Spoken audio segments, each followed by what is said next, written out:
আলহামদুলিল্লাহ, আল্লাহর অশেষ রহমতে আপনাদের চাহিদার পরিপ্রেক্ষিতে শশী স্কিন কেয়ার চালু হয়েছে, যেখানে মুখ বা শরীরের যে কোনো দাগ দূর করার জন্য বিশ্বের সর্বাধুনিক লেজার মেশিন দিয়ে ট্রিটমেন্ট চলতেছে। এখানকার বড় বৈশিষ্ট্য, এখানে কোনো টেকনিশিয়ান বা টেকনোলজিস্ট ট্রিটমেন্ট দেয় না। প্রত্যেকেই মেডিকেল গ্রাজুয়েট এবং অ্যাস্থেটিকের ট্রেনিং প্রাপ্ত ডাক্তাররা ট্রিটমেন্ট দিয়ে থাকেন। আমাদের অনেকের ব্যথা হয়, আমরা দিনের পর দিন ওষুধ খাই, বিভিন্ন রকম বাতের ব্যথা, হাড় ক্ষয় হয়ে যাওয়া, জেলি বেরিয়ে যাওয়া, হাত ধরতে পারি না, অবশ হয়ে যাওয়া। আমরা কি করি? আমরা ওষুধ খাই। ওষুধে ভালো হয় না, ইনজেকশন নেই। ইনজেকশনে ভালো হয় না, অপারেশন করি। অপারেশনে ভালো হচ্ছে না, যাব কোথায়? আমি অপারেশন করলাম, ইনজেকশন দিলাম, ওষুধ খেলাম, ভালো হচ্ছে না, যাব কোথায়? দেখেন, সে যাওয়ার স্থান একটা আস্থার স্থান হয়েছে শশী। সেই কারণে তো শশী হাসপাতালে দেখেন যে সিটগুলি পূর্ণ হয়ে যাওয়ার পরেও দাঁড়িয়ে, অর্থাৎ যতগুলি স্পেস আছে সব লোকের কারণ্য। এখানে সিট পাওয়া যায় না, সিরিয়াল দেওয়া যায় না, সিরিয়ালে অনেক টাইম লাগে। কেন? রোগীগুলো ভালো হচ্ছেন। কোন রোগী ভালো হচ্ছেন? যে রোগীটা পরিচালিত ট্রিটমেন্টে আশা ভঙ্গ হয়ে ফেলতেছেন যে আর ভালো হবেন না।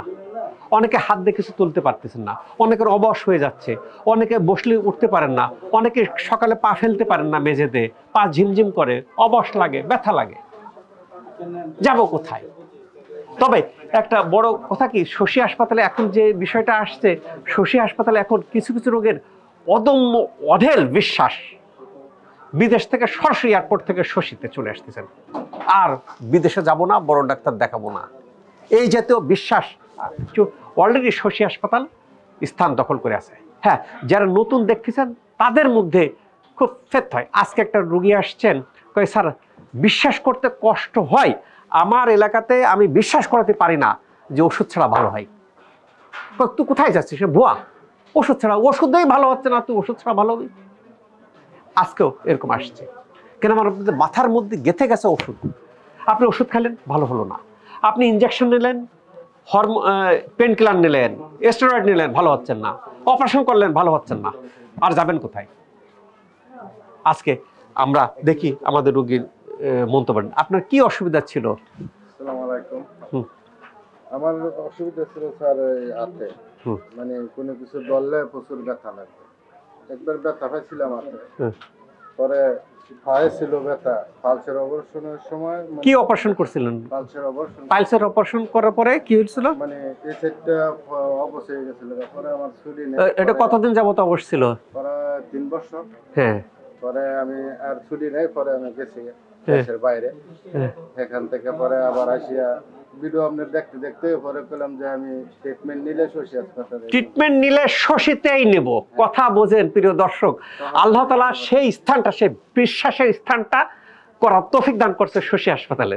কি ট্রিটমেন্ট নিলে শশীতেই নেব? কেন আপনার এরকম মনে হলো কেন? আমার মনে হচ্ছে যে নইলে মনে হয় যে আমার ভালো হয়। এখানে তো লোকজন বলে কি যে ওষুধে ভালো হয় না, কি ওষুধ দেয় না, যাবো কেন? ওষুধ তো লাগে না। আচ্ছা, বুঝলাম যে ওনার দুইটা সমস্যা। একটা সমস্যা যে হাতে ধরতে পারে না। প্রিয় দর্শক, এই সমস্যাটা অনেকেই ভুগে থাকেন। বাচ্চারে কোলে করা যায় না, রান্না করা যায় না, কাপড় চোপড় ধোয়া যায় না, রুটি বেলা যায় না, এই জাতীয় হাত দিয়ে কিছু ওয়েট করা, ওজন করা যায় না। স্যার আগে বাজার নিয়ে আসতাম, এখন ওয়েট করতে পারি না। একটা সমস্যা। দ্বিতীয় সমস্যা, উনি কিসের অপারেশন করছিলেন? পাইলসের অপারেশন করার পরে এই স্থানটা অবশ হয়ে গেছিল, সেন্সেশন লস হয়ে গেছিল। এটা কতদিন? 3 বছর যাবত। অর্থাৎ নার্ভজনিত জটিলতা ছিল, এখানে ব্যথাজনিত জটিলতা ছিল। এখানে আমরা টেনিস এলবো সাধারণত বলে থাকি, কেন টেনিস খেলতে যায় এই স্থানে এর যাতে ব্যথা হয়। তবে টেনিস না খেললেও এটা হতে পারে, সেই কারণে একটা টেনিস এলবো বলা হয়।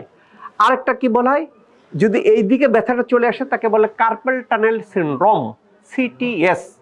সমস্যা এখানে এইদিকে রগের উপর চাপ দেয়। আমরা কি করি? আমরা এখানে স্টিমুলেশন দিয়ে সে নার্ভকে আবার সক্রিয় করার চেষ্টা করি, যার ফলে আপনার সেন্সেশন লস হয়েছে, নার্ভ কাজ করতে পারে না, নার্ভ আবার কাজ করবে। আপনি এখানে যে হাড় ক্ষয় হয়েছে, ক্ষয়গুলো পূরণ করবে, যার পরিণতিতে এই যে রোগগুলি। তাহলে এখানে কয়দিন ট্রিটমেন্ট নিলেন? 10 দিন। এখন কি হাত দিয়ে কিছু ধরা যায়? ইনশাআল্লাহ সুস্থ সুস্থ বললে হবে না, আমাদেরকে ধরে দেখাতে হবে। প্রিয় দর্শক, হাত দিয়ে ধরা যায় না। এই সমস্যা আপনারা যারা ভিডিও দেখতেছেন অনেকেই দেখবেন হাত দিয়ে উঁচু করতে পারতেছেন না। দেখি উঁচু করতে পারেন কিনা। আগে পারতেন না, এখন পারা যায়। আগে দেখি যে এটা খালি বোতল কিনা, কেন খালি বোতল হলে তো উঁচু যে কেউ করতে পারবে। বাইরে এর মধ্যে দেখেন পানি আছে, 2 লিটারের পানি আছে না, 2 লিটার পানি পর্যন্ত ওজন করেন, আবার ওজন করেন। দেখেন প্রিয় দর্শক, দেখেন সরাসরি লাইভ দেখছেন, এরপরেও যদি আপনি বিশ্বাস না করেন, আপনি চোখ যদি বন্ধ করে থাকেন ভোগ করেন আপনি। কত বুঝতে পারছেন? একটা গেল। আর এখানে আপনার সেন্সেশন লস ছিল, বেশদ ছিল, অবশ ছিল, সেন্সেশন বুঝতেন না, তার কি অবস্থা? এখন ভালো দিকে, আল্লাহর রহমতে ভালো। কেন এই রোগগুলি কেন ভালো হয়? এখানে যে এই যে 10 দিন ট্রিটমেন্ট নিলেন, কোনো ব্যথার ওষুধ স্টেরয়েড দেওয়া হয়েছে না? ব্যথার ওষুধ স্টেরয়েড ভালো হয় কেমনে? আজকে সকালে আসছে, তার আমি কেমনে বুঝাইবো যে ভাই আমরা ওষুধ ছাড়া ভালো করি? ওষুধ লাগবে, সার্জারিও লাগবে। আমি ওষুধ বা সার্জারির বিপক্ষে না। যে রোগীর লাগবে তার আমরা পাঠাই দিই। আমরা কিন্তু অনেক রোগীরা কিন্তু পাঠাই দিছি যে স্যার ভাই আপনার ওষুধ লাগবে, আপনি ওষুধের কাছে যান। আপনার সার্জারি লাগবে, আপনার সার্জারির কাছে যান। কিছু কিছু রোগী কিন্তু আমরা পাঠাই দিছি। যে রোগীগুলির ওষুধ লাগে না, সার্জারি লাগে না, সেই রোগীগুলোর ট্রিটমেন্ট আমরা এখানে করি। এই যে ভালো হয়ে যাচ্ছেন, 30 দিন বলছি। এখন আমি বারবার একটা কথা বলে আমি 30 দিন বলতেছি, ভাই ভবিষ্যৎবাণী করতে পারেন কে? করার মালিক কে? এক আল্লাহ। আমি কেন বলি, আমার কাছে প্রচুর রোগী ভালো হচ্ছে তার অভিজ্ঞতার আলোকে। কিন্তু কারো 30 দিনের জায়গায় ওনার 10 দিনে ভালো হয়েছে, কারো 30 দিনের জায়গায় 40 দিন, 50 দিন, 60 দিন লাগতে পারে। সবার সমান না। বডি যদি ইমিউন সিস্টেম উইক থাকে তার বেশি লাগে। কাজে তাহলে কি করতে হবে? 30 দিনে ভালো না হলে লাইফস্টাইল সংশোধন করতে হবে, দেন আবার নিতে হবে, ভালো হবে, ওষুধ থেকে বেরোনো যাবে। তবে এখন খুব ভালো লাগতেছে যে অনেকেই বল স্যার ওষুধ খাইতে খাইতে, আজকে একটা রোগী আসছে, স্যার ওষুধ খাইলে ব্যথা কমে, ওষুধ থেকে বেরোতে চাই, সেই কারণে আপনার এখানে আসছি। কাজে এখন লোকজন কিন্তু অনেক সচেতন হয়ে গেছে। কাজে এই লোকজন সচেতন হয়ে যাওয়ার পরিপ্রেক্ষিতে কিন্তু রেজাল্ট আসছে, যার ফলে শশী হাসপাতালে দেখেন দাঁড়িয়ে রয়েছেন যে রোগীগুলো সবগুলো সিট পূর্ণ করার পরও রোগী উপচে পড়া ভিড় গিজ গিজ করতেছে। আসেই কমপ্লেন দেন কে স্যার আমি ভর্তি হবো, আমাকে সিট দেন। কেন রোগীর মধ্যে এখন বুঝে গেছে যে ভর্তি হলে দ্রুত রেজাল্ট আসে। তবে বিদেশ থেকে যারা আসতেছেন এখনো মেসেজটা ক্লিয়ার হয় নাই। বিদেশ থেকে ওখান থেকে আপনি সিরিয়াল দিয়ে আসবেন, এডিকুইট টাইম নিয়ে আসবেন। কেন আপনি যদি টাইম না নিয়ে আসেন, আপনি এমনি 10 দিনে ভালো হচ্ছে, দেখা গেছে আপনার 30 দিন লাগবে, আপনি 10 দিন ট্রিটমেন্ট নিলেন, ভালো হলেন না, তাহলে তো নেগেটিভ হবেন শশী হাসপাতালে। কেন আপনার রোগটা আসলে ভালো হবে, আপনি এডিকুইট টাইম দিচ্ছেন না, কোর্স কমপ্লিট করতেছেন না। কাজে আমাদের রিকোয়েস্ট থাকবে, যারা এরকম জটিল রোগ, অপারেশন করতেছেন ভালো হচ্ছে না, ইনজেকশন দিচ্ছেন ভালো হচ্ছে না, বিদেশে গেছেন ভালো হচ্ছে না, উন্নত বিশ্বে দেখাইছেন ভালো হচ্ছে না, আমেরিকাতে দেখাইছেন ভালো হচ্ছে না, আমার কোর্সটা কমপ্লিট করেন, দেন আমার সাথে কথা বলেন। কিন্তু কে মাঝ পথে ভালো না হলেই নেগেটিভ হয়ে চলে যাবেন না। এবং যারা এই যে ভালো হয়ে যাচ্ছেন, কথা বুঝতে পারছেন, নার্ভ ভাই একবার যদি ড্যামেজ হয়ে যায় তাকে রিকার করা অনেক সময় সাপেক্ষ ব্যাপার। তাকে স্টিমুলেশন দিয়ে, আকুপাঞ্চার সহ একটা কম্বিনেশন দিয়ে, এই যে ভালো হয়ে যাচ্ছেন, আমরা এইবার কি করব, যারা এখান থেকে ভালো হয়ে গেছেন আমরা কিন্তু যাওয়ার সময় একটা গাইডলাইন বলে দিই, যেটা যেন আবার না হয়। সেই কারণে আমরা বলে দিই, যারা গাইডলাইন ফলো করতেছেন সারা জীবন ভালো থাকবেন। অনেকে ভিডিওটা করে থাকেন যে স্যার ভালো হয়ে যাচ্ছি, কতদিন ভালো থাকবো? ডিপেন্ডস করে আপনার উপর। আপনি যদি আমাদের গাইডলাইন ফলো করেন সারা জীবন ভালো থাকবেন ইনশাল্লাহ। কি ভালো থাকবেন? যে রোগের চিকিৎসা করছে সেই রোগ থেকে ভালো থাকবেন। আর যদি হেলদি লাইফস্টাইল ফলো করেন তাহলে প্রেশার বলেন, ডায়াবেটিস বলেন, পিসিওএস বলেন, সব থেকে ভালো থাকা সম্ভব। থাইরয়েড থেকে ভালো থাকা সম্ভব। আমি কিন্তু মাঝে মধ্যে প্রায় বলি, আমার নিজের ডায়াবেটিস ছিল, নিজে প্রেশার ওষুধ খাইতাম, 2টা ওষুধ খাইতাম দীর্ঘদিন, 3টা ওষুধ শুরু করছিলাম, এখন কিন্তু কোনো ওষুধ খাই না। এবং আমি কিন্তু খাওয়া বার তো বাদ দিই না, খাই। ওই যে তারপরেও ডায়াবেটিস নাই, প্রেশার নাই, ওই যে তবে সিস্টেম আছে, আপনাকে এক টাইমে খাইলে এক টাইমে কন্ট্রোল করতে হবে, যা খাবো তাই বার্ন করতে হবে। আম আমার খুব ফেভারিট। এই যে কয় স্যার ডায়াবেটিস আম খাওয়া যায় না, আমি 4টা আম, 4-5টা আম দুধ দিয়ে, ভাই খাঁটি গরুর দুধ দিয়ে ঢেকি ছাড়া চাল দিয়ে খাইতাম। বডিকে বঞ্চিত করব সেরকম লোক আমি না। সুগার বাড়ে না। কেন বাড়ে না? ওই যে আমি সকালে খাচ্ছি, আমি দুপুরে খাচ্ছি না, রাত্রে খাচ্ছি না, কন্ট্রোল হয়ে যাচ্ছে, হজম হয়ে যাচ্ছে, বার্ন হয়ে যাচ্ছে, পরের দিন মাপের দিকে সুগার নর্মালের মধ্যে। কাজে আপনাকে ওই তরিকাতে আসতে হবে, তাহলে আপনি সুস্থ থাকতে পারবেন। কেন ভাই আপনি 50-52 বছর 60 বছর বয়সে যদি ডায়াবেটিস না থাকে, প্রেশার না থাকে, আল্লাহর কাছে লাখো কোটি শুকরিয়া। আপনার ডায়াবেটিস হলে অন্যান্য কোলাপস হয়ে যাবে, আপনি বুড়ো বয়সে বৃদ্ধ বয়সে টাকা শেষ হয়ে যাবে, ছেলের কাছে হাত পাতবেন, কয়বার হাত পাতবেন। আপনি ডায়াবেটিস হয়েছেন, প্রেশার হয়েছে, কিডনিতে এফেক্ট করবে, ব্যথা হবে, বাত হবে, আপনি কত জায়গা দৌড়বেন, দৌড়তে দৌড়তে আপনার জীবনে কেটে যাবে। কেউ কেউ রুগী কমপ্লেন করে থাকে যে ডাক্তার স্যার আপনার কাছে আসছে, আপনি এডিকুইট টাইম দেন নাই। দু একটা রুগী করেন, কারা করেন? যারা দেখতে দেখতে মনে করেন 22টা ফাইল করে ফেলছেন, 22টা ফাইল আসে দেখাবেন স্যার 22 জন ডক্টর দেখাইছে, ভালো হয় নাই। স্যার এই দেখেন, এই ডাক্তার এই দেখছে, স্যার এই দেখছে, স্যার আমারটা জটিল, আমি চষে বেড়াইছি, বিদেশে দেখাইছি, ভালো হয় নাই, আমার দেখার দরকার নাই। আমার এইসব দরকার 22টা না, আপনি 100টা দেখান, আমার দেখার দরকার নেই। আমার কোনটা কি, আমি কারণটা কি, কারণ কারণটা কি, কারণটা আমি সরাই দেবো। ওটা কে দেখবে? যে ওষুধ দেবে। আচ্ছা ওই ডাক্তার এই ওষুধ দিয়েছে, আমি দেখলাম, ওই ওষুধ বাদ দিয়ে আরেকটা ওষুধ দিলাম। আমি তো ওষুধ দিন, আমি তো ওষুধ বন্ধ করি। এই যেহেতু দু একটা রুগী আসে বলবেন কি যে স্যার আপনি অ্যাডিকুয়েট টাইম দেন না, ভাই ওটা তো অনর্থক। আমার তো প্রচুর রুগী 1 মাস ধরে সিরিয়াল পড়ে থাকে, যেটা আনপ্রোডাক্টিভ, তাতে আমি টাইম দিতে চাই না। আপনার রোগ সম্পর্কে আমি যতক্ষণ বুঝবো না ততক্ষণ কিন্তু আমি টাইম দেবো, এবং আমি পরিষ্কার ক্লিয়ার না হওয়া পর্যন্ত আমি কলম ধরি না। আপনি অনেকে দেখেন কমপ্লেন করেন যে স্যার এই টেস্ট দিল, ওই টেস্ট দিল, হ্যাঁ দরকার আছে, কেন আমি আপনার কারণটা তখনও বুঝতে পারি নাই। যখন বুঝতে পারি আপনাকে ট্রিটমেন্ট আমি ধরাই দিই যে আপনি এই ট্রিটমেন্ট নেবেন। এবং অনেক রোগী আসেন, আমরা ভাই ডাল ভাত ডাল ভাত, আপনি শুধু কোর্স কমপ্লিট করেন, আমার সাথে কথা বলেন, দেখবেন কি যে আল্লাহর রহমতে সব রোগী ভালো হয়ে যাচ্ছেন। কিছু কিছু রোগীর কিছু সার্জারি লাগে, আমরা বলে দিই যে ভাই আপনার সার্জারি লাগবে, আপনি সার্জারির কাছে চলে যান। কিছু রোগীর আছে কি, আমি কেন লাইফস্টাইল নিয়ে কথা বলতে চাচ্ছি না, আমার এত রোগের চাপ, আমি এই রোগী দেখেই সামাল দিতে পারতেছি না, হিমশিম খাচ্ছি।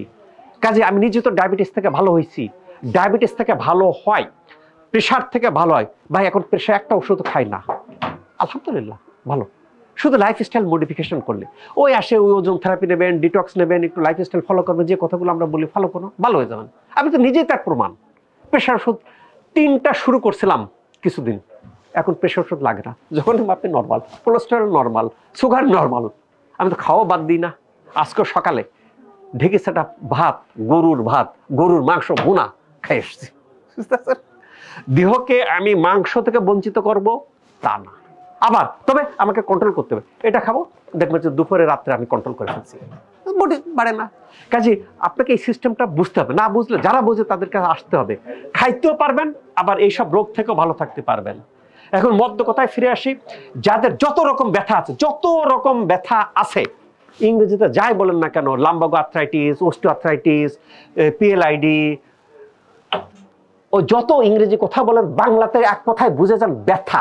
ঘাড় ব্যথা, মাথা ব্যথা, হাঁটু ব্যথা, বাত ব্যথা, পায়তলা ব্যথা, মাথা ব্যথা, যত রকম ব্যথা, গলা ব্যথা, বুক ব্যথা, যত রকম ব্যথা আছে, ইনশাল্লাহ আল্লাহর রহমতে চলে আসেন।